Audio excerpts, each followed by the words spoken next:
Connecting the communications cables.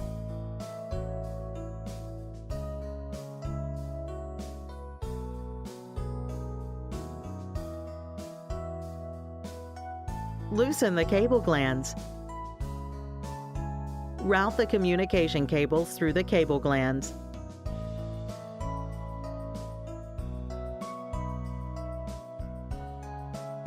Strip an appropriate length of the communication cables.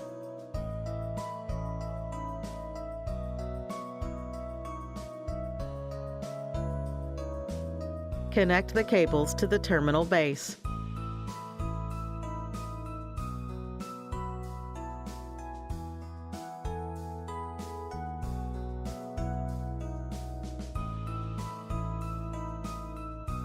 Connect the terminal base to the terminal block.